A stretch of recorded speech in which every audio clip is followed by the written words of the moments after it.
My Uncle Jimmy was one of the marchers who made us very proud. Growing up with us, we heard all about the march and how proud we were of all the marchers there. And I was proud because my Uncle Jimmy was in it. But I'd struggle every day to provide food and whatnot for the whole family. And we all suffered through it. All hard up, very, very poor. In fact, if we went to South Shields on a trip, we took bottles of water and bread and jam. And everybody got the same sip out of the same bottle. And all the crumbs were in off the bread, you know. But that was a day out, and that was like giving you £1,000. It was brilliant. And it was very hard for all the families, everybody. I remember we didn't get much for Christmas. We got a 6p snakes and ladders games or a Ludo out of Woolworths. We got an orange and an apple in my stocking, and if we were lucky, we got a threepenny bit in the bottom. My Uncle Jimmy was a very proud man who had a lovely family, and that's what he went on the march for. He didn't want to leave his family, but he went on the march to provide for them, to see if he could get a job, which they all did. But unfortunately, it didn't come about that they got work. With our heroes, after all. He was a very, very smart man, my Uncle Jimmy. He wore these jackets, like, with the pleats down the back and that. He was very smart, always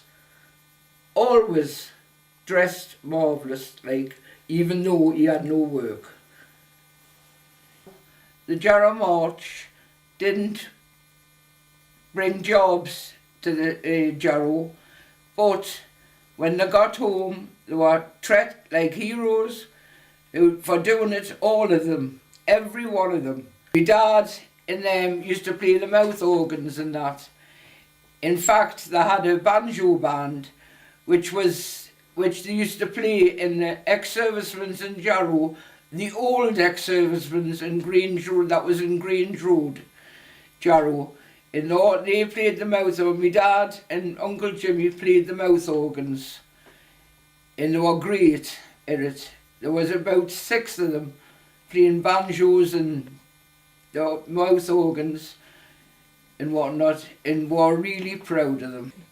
When the youngsters of Jarrow done the second Jarrow March, they were very proud. My Uncle Jimmy and some of the others carried the banner for them from Jarrow up to Chesley Street, and they got a standing ovation because they'd done that. They walked all the way there, and they were very proud of the youngsters trying to get the same thing for them as what my Uncle Jimmy and his friends done. My Uncle Jimmy's daughters, my cousins, give me the memorabilia of all the Jarrow March, all that they've got. And he's especially the letter he got from the House of Commons. And that's the one where they were starting on the youngsters Jarrow March, with Uncle Jimmy in the front there, to the right. And all this memorabilia I got off his daughters, but to read it over again, just to remind me how hard it was for them. Last of a few. 8 old men sit in the pub enjoying a quiet pint and reminiscing about the old days of 50 years ago, when their every move was followed by special branch police, the activities the subject of key cabinet ministers that must be kept secret until the year 2010, for these are a few of the remaining survivors who took part in the momentous Jarrow March in 1936 to beg the government of the day to grant them the right to work. That's my Uncle Jimmy, Jimmy Hobbs.